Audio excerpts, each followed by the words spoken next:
Audio Jungle.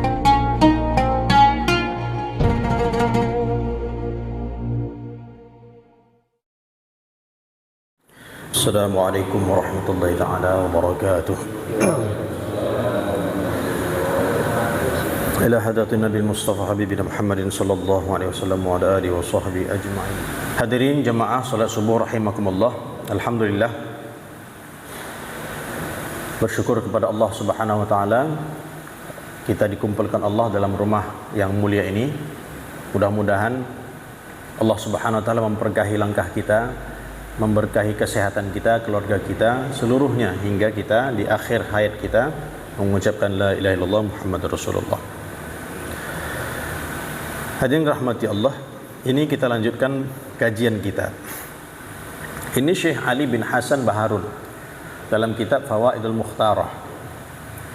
Beliau menjelaskan di sini tentang adab makan. Yang biasa kita pelajari adab secara fisiknya. Artinya kalau kita cuci tangan, ya, tetap kalau kita singgah nanti makan misalnya di rumah makan Padang, kalau cuci tangan tetap dengan air yang mengalir, bukan dikobokan. Kalau dikobokan kita cuci tangan, kumannya masih di situ, masih lekat di situ, masih nempel di situ. Maka yang paling afdol kalau kita cuci tangan dengan air yang mengalir, itu paling afdol begitu. Itu adab secara fisik. Makan dengan duduk, tidak dengan berdiri. Makan dengan tangan kanan. Ini adab-adab secara fisik. Nah, di sini diterangkan tentang adab secara batinnya, bahwa perlu juga adab secara batin. Nah, hadirin rahmati Allah, beliau menceritakan di sini. Hukiya anna syaitanan saminan. Jadi Allah ciptakan ada juga namanya setan, yang tugas dia adalah untuk menggoda kita. Yang tugas dia adalah untuk memasukkan diri kita ini ke dalam neraka. Na'udzubillah min zalik. Nah, setan ini bermacam-macam. Setan petani ada, digoda kepada petani. Setan dokter ada. Setan ustadz pun ada. Setan kiai pun ada. Digodanya kiai, digodanya ustadz dan sebagainya. Sesuai dengan level-level mereka masing-masing. Kan gawat nih. Dan memang diciptakan Allah memang khusus untuk menggoda kita. Jadi ada setan nih, di sini diceritakan. Setan ini bentuknya macam kita juga. Ada yang gemuk, ada yang kurus. Kayak kita juga. Datanglah satu ketika setan yang gemuk, mantap kali pula badannya kan gitu. Jumpa dia dengan kawannya. Kawannya tadi kurus kerempeng kali. Istaqbala syaitanan mahzulan. Jumpa dia dengan setan yang kurus. Kalau ini kita bahasakan kita lah, bahasa kita nih. Bro, mana ente bro? Kok kurus sekali nampaknya? Kerempeng kali badan kau nih, kerempeng kali. Kok nggak macam biasanya? Gawat nih, gawat aku, gawat. Payah aku nih, tugas aku nih. Karena orang tuh kan tugasnya macam-macam, beda-beda. Aku nih sekarang ditugaskan pada seorang yang baik, seorang yang soleh. Pening palaku, pening. Sikit-sikit dia berdoa, sikit-sikit baca bismillah. Gawat laku. Kalau dia makan baca bismillah, tak dapat laku makan. Makanan setan, kalau awak tak baca bismillah. Sedap kali pula gulai ikan, kepala ikan kakap tuh, lupa awak tak baca bismillah. Jadi makanan setan. Barokahnya tak dapat kita, hanya sekedar kenyang saja. Tak dapat aku makanan. Si soleh tadi baca bismillah dia.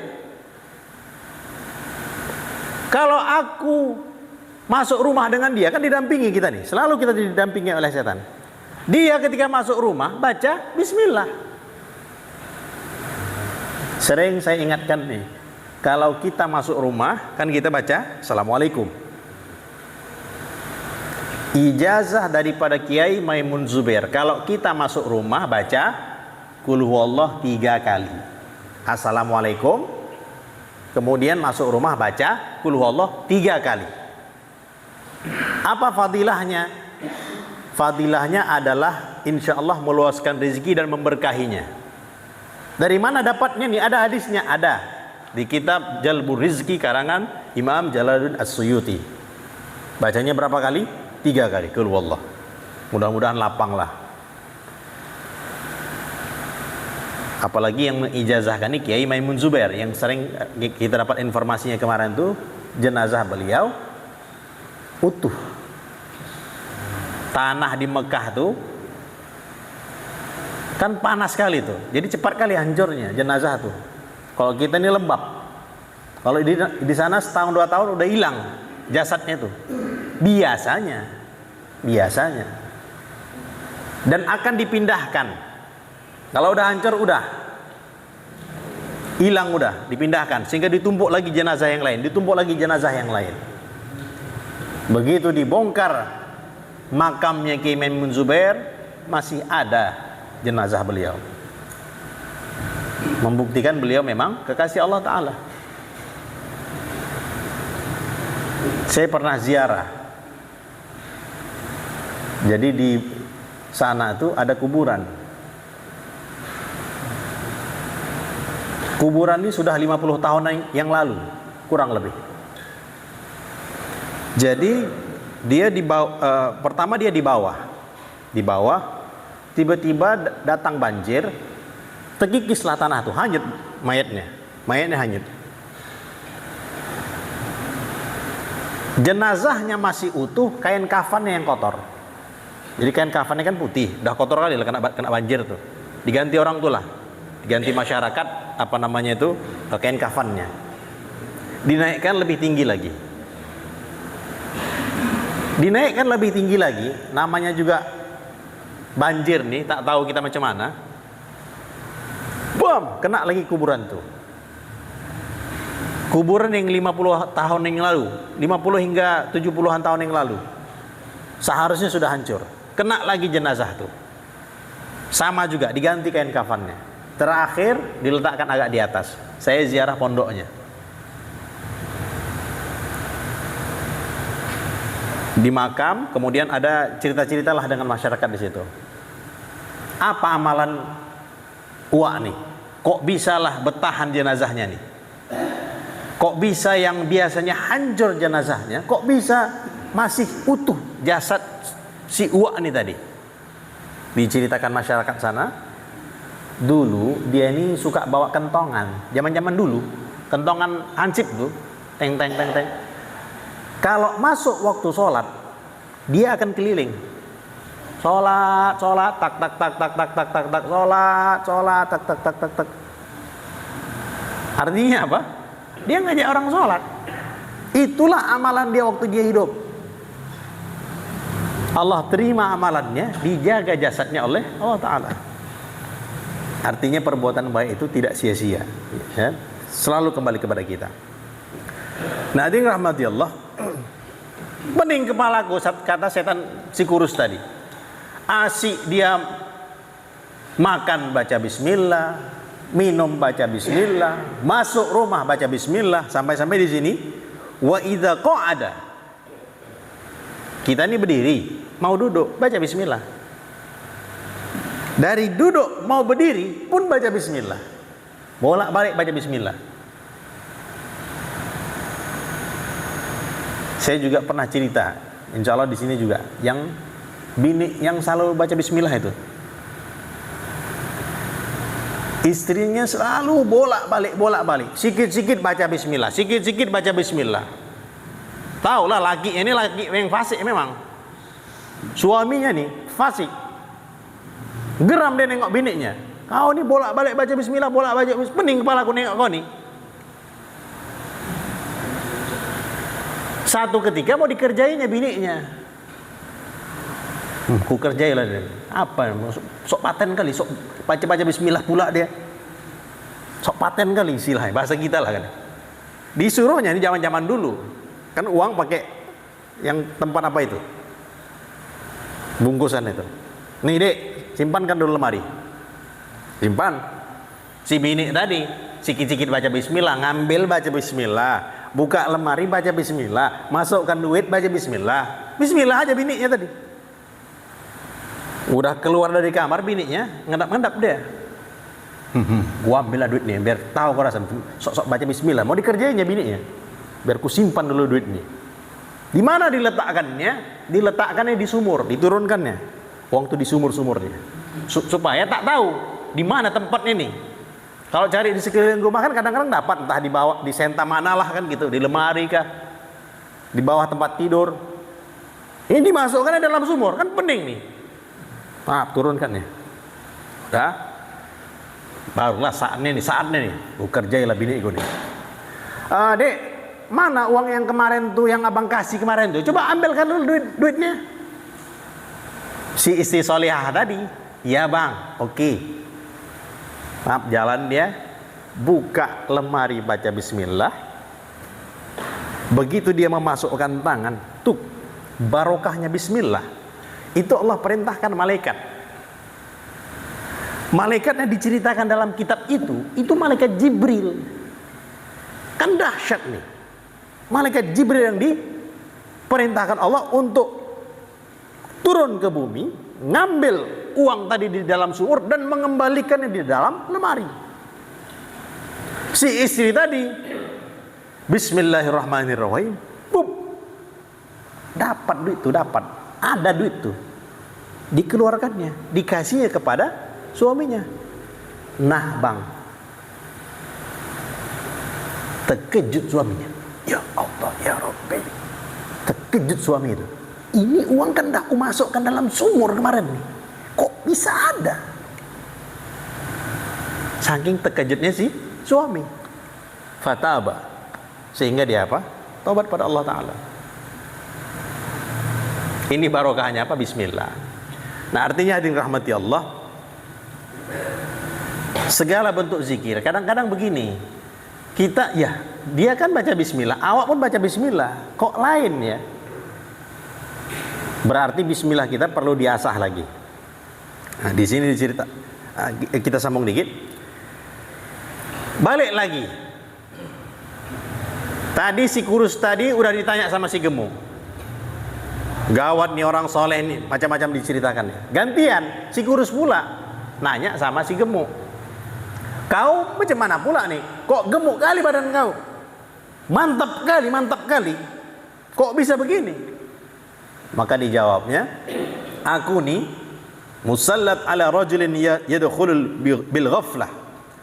Aku nih dikirim, ditugaskan kepada orang yang lalai. Tak ada dia baca bismillah, tak ada. Apapun enggak ada baca bismillah. Semua hal enggak ada dibacanya bismillah. Sehingga mudah sekali aku untuk menjerumuskannya ke dalam dosa. Seakan-akan dia itu seperti ada kendali yang aku pegang. Sebagaimana seorang penunggang kuda, nah dikendalikan kanan, kiri. Kanan, kiri, suka hati dia. Sehingga mudah berbuat maksiat. Nah, hadirin rahmatillah subhanahu wa ta'ala, Imam Sya'rani beliau menceritakan juga. Ini ada sahabat namanya Khalid bin Walid. Khalid bin Walid panglima perang. Zaman jahiliyah hebat, zaman Islam hebat, tidak terkalahkan. Ketika perang Uhud, Nabi hampir beliau wafat. Saking hebatnya panglima perang. Siapa? Khalid bin Walid. Hebat betul. Pada masa belum Islam, pemimpinnya itu adalah Khalid bin Walid. Hampir mati Nabi SAW. Hampir wafat beliau. Gara-gara hebatnya Khalid bin Walid. Ketika beliau Islam, berhadapan dengan musuh, orang-orang kafir tanya, kan ada dialog dulu sebelum perang. Itu indahnya Islam tuh begitu, nggak langsung perang-perang aja, nggak langsung nyerang-nyerang aja, dialog dulu orang nih. Maka orang kafir itu mengatakan, betul ini agama kalian ini agama yang benar? Apakah agama Islam ini agama yang benar? Dijawab Khalid bin Walid, iya betul. Kalau betul agama kalian ini, apa buktinya? Minta bukti. Dan Allah memberikan karomah memberikan kemuliaan kepada Sayyidina Khalid bin Walid. Oke. Sekarang ambilkan sum al-maqtul, al-qatil. Ambilkan aku racun yang paling mematikan, paling gawat. Kalian kalau punya racun yang paling mantap, yang paling bisa membunuh orang sekejap saja, bawa sini. Zaman dulu kan begitu, orang tuh biasa tuh punya racun-racun mematikan itu karena perang nih. Dibawa orang tuh, diletakkan di depan. Yang dibaca apa? Bismillahirrahmanirrahim. Tub. Tidak terjadi apa-apa. Kok bisa tadi? Bismillah tadi nih. Awak kan baca bismillah, kok sakit aja? Awak baca bismillah, bolak-balik, makan, minum. Tak apa-apa awak istilahnya doa-doa, zikir-zikir tuh. Sakit juga. Sedangkan Sayyidina Khalid bin Walid, racun yang paling mematikan, nggak mempan. Apa nih bedanya nih? Apa bedanya nih?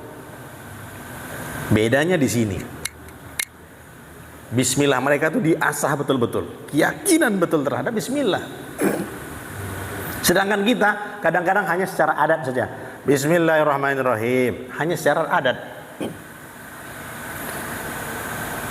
Ketika satu amalan itu betul-betul diagungkan, Bismillahirrahmanirrahim, ya Allah dengan nama Engkau ya Allah, aku minum ini, berikanlah aku kesehatan. Di sini ditulis ada Syekh Habib Idrus bin Umar Al-Habsyi. Beliau mengatakan, kalau kita makan nih, kadang-kadang kan ada penyakit dan sebagainya. Beliau mengatakan di sini, kalau takut misalnya makan ataupun minum sesuatu, kalau takut membahayakan makanan ini, nggak tahu kita nih, dia bisa memberikan manfaat ataupun mudarat. Beliau mengatakan di sini, maka hendaklah dia baca li'ila fi Quraisyin. Ini amalannya. Kalau kita takut khawatir akan sesuatu, makanan itu membahayakan kita ataupun tidak, maka hendaklah membaca Bismillahirrahmanirrahim. Falyaqra li'ila fi Quraisyin sab'an, 7 kali. Ini amalan daripada Syekh Al-Habib Idrus bin Umar Al-Habsyi.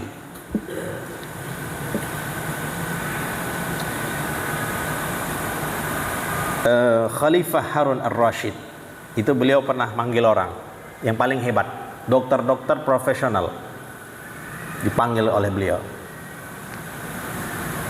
Satu orang Rum, Itali, dokternya langsung dari Itali. Satu daripada India, karena dulu memang India sudah terkenal dengan kehebatan pengobatannya. Satu lagi orang Irak, satu lagi dari orang-orang Arab kampung. Maka diminta oleh khalifah, coba kalian carikan obat yang kalau udah diminum itu nggak sakit-sakit lagi. Kalau sudah diamalkan obat ini, sudah dilakukan, nggak sakit-sakit lagi. Disebutkanlah, India nyebutkan, orang Rum tadi pun nyebutkan, orang-orang Arab tadi pun nyebutkan juga, orang Irak. Nah, ini orang kampung nih, dan dia yang paling hebat di antara mereka. Dia mengatakan, ad-dawa alladzi la da'a ma'ahu indi alla ta'kula at-ta'am hatta tashtahi.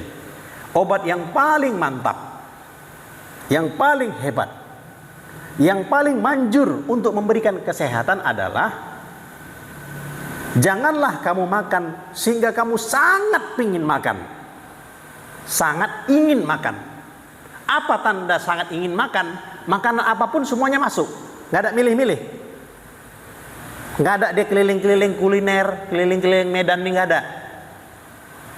Nasi goreng paling enak di sini, yang ini soto ayamnya di sini nih, ini bakso yang paling mantap di sini nih.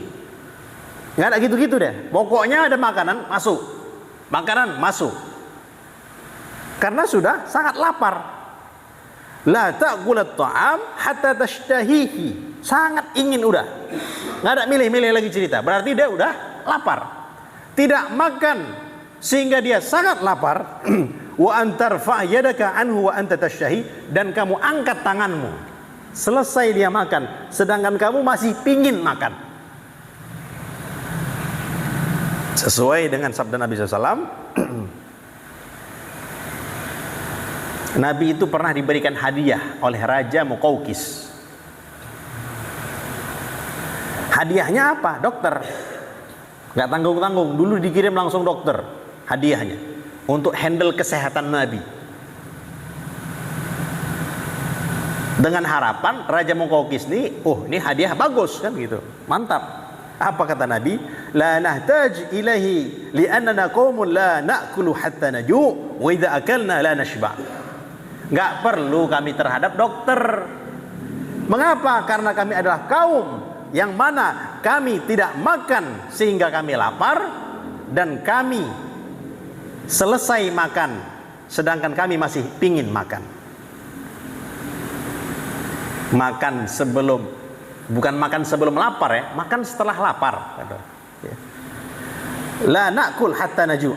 Makan setelah lapar, kami makan setelah lapar, dan kami wa idza akalna la nashba'. Ketika kami makan kami tidak kenyang.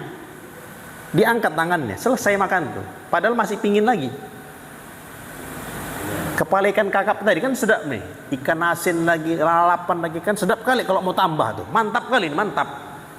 Cuma cukup. Begitulah Nabi SAW, beliau menjaga kesehatan beliau. Malaysia itu termasuk negara paling banyak orang obesitas, paling banyak. Artinya apa? Islam nih menyuruh kita untuk menjaga kesehatan. Makan sebelum lapar, berhenti sebelum kenyang. Bunya hadzal amr ala thalathi, ini qaul ulama yang disebutkan di sini. Disebutkan kalau kamu ingin selamat, 3 amalkan. Kalau kamu ingin selamat, 3 amalkan. Apa? La ta'kul illa 'indal faqah. Kamu kalau makan jangan makan kecuali sangat lapar. Lapar kali. Kalau nasihatnya Dr. Zaidul Akbar itu, yang pakar kesehatan makanan itu, 20 jam nih makan tuh. Istilahnya untuk, karena memang betul-betul badan tuh istilahnya banyak penyakit dan sebagainya, obesitas, 20 jam tidak makan. Sampai begitu. Makan juga tapi 20 jam, puasa. Dan makanan pun dijaga betul, minuman pun dijaga betul. Wala tanam illa 'indal ghalabah. Tidak tidur kecuali sangat capek. Tidur betul-betul capek. Wala tatakallam illa 'indad darurah, dan tidaklah bercakap, ngomong kecuali karena diperlukan. Jadi di sini banyak sekali faedah-faedah para ulama. Yang anehnya ada namanya Imam Auza'i. Siapa namanya ini? Imam Auza'i namanya. Imam Auza'i ini lain pula. Beliau kalau makan sikit aja. Termasuk Imam Bukhari makannya sikit aja, kurma. Makanan orang dulu kurma. Dan kalau ke WC, tahu Pak berapa kali ke WC beliau? Sebulan sekali. Ke WC nih, ke WC. Kalau awak kan pagi, siang, malam kadang-kadang. Minimal 1 hari sekali, pagi-pagi. Gawat, sebulan sekali Imam Auza'i beliau buang air besar, pergi ke toilet, ke WC sebulan sekali. Ini Imam Syekhul Islam, hebat beliau. Ditengok mak beliau, biasanya memang beliau ini kalau buang air besar sebulan sekali. Tiba-tiba satu ketika buang air besar 2 kali. Nggak biasa-biasa nih. Ditengok mak, ya 2 kali udah ya. Apa kata emaknya? Dibilangnya sama orang, gawat nih Auza'i sekarang nih, gawat. Udah 2 kali dia nih ke WC dalam sebulan nih. Banyak kali makannya. Cuman kira-kira 2 kali masuk WC dalam sebulan. Udah dibilang emaknya apa? Banyak kali makannya udah nih sekarang. Kan gawat nih. Lain dengan awak nih. Kalau kita ini kadang-kadang begitulah gitu. Minimal sehari sekali. Ini sebulan 2 kali aja, baru 2 kali. Sebulan 2 kali. Udah dibilang banyak kali makan anak nih udah. Makanya beda ya orang dulu dan orang sekarang nih. Dahsyatnya mereka seperti itu. Loh, hikmahnya apa nih kita ceritakan seperti ini? Artinya kita pun jaga makanan kita. Kita jaga kesehatan kita. Paling-paling tidak, janganlah istilahnya kita lalai daripada olahraga. Minimal entah sebulan sekali, seminggu sekali adalah jogging. Gerak-gerakkan badan, stretching setiap hari, apa namanya itu, peregangan. Adalah. Jaga kesehatan tuh. Supaya apa? Supaya kita bisa menggunakan badan kita hingga akhir hayat kita untuk taat pada Allah. Banyak sekarang orang saudara-saudara kita yang Tionghoa, ya, makanan mereka dijaganya. Jalan pagi-pagi kan sering kita jumpa tuh. Sampai 70 tahun, 80 tahun masih oke aja badan tuh. Bahkan 90 tahun. Waktu saya di Singapura, yang nyapu-nyapu di airport tuh itu sekitar 80 tahun umurnya. Kita nggak mempermasalahkan apanya ya, tapi dari segi dia masih kerja di umur 80 tahun masih sehat lagi badannya. Yang nunggu apa namanya itu orderan jualan yang di Hong Kong itu 90 tahun orang tuh nunggukan daripada jam-jam sekitar jam 3 pagi itu untuk jualan. Mereka nunggu orderan, apa namanya itu, nunggu supaya toko Adidas buka, sepatu Adidas buka, mereka akan jual kembali tuh, mereka beli tuh. Nunggunya itu dari jam 3-an pagi gitu. Ketika saya lewat, gawat kali orang, dari jam berapa orang ini nunggu? Karena rame kali ini, orang-orang tua semua. Artinya masih segar-segar mereka untuk bekerja. Hikmahnya apa? Kita lah ya, kita diusahakan kalau boleh kita jaga makanan kita, jaga badan kita, mudah-mudahan semakin lama badan kita kuat dan kita semakin taat kepada Allah, banyak amal ibadah kita. Demikian mungkin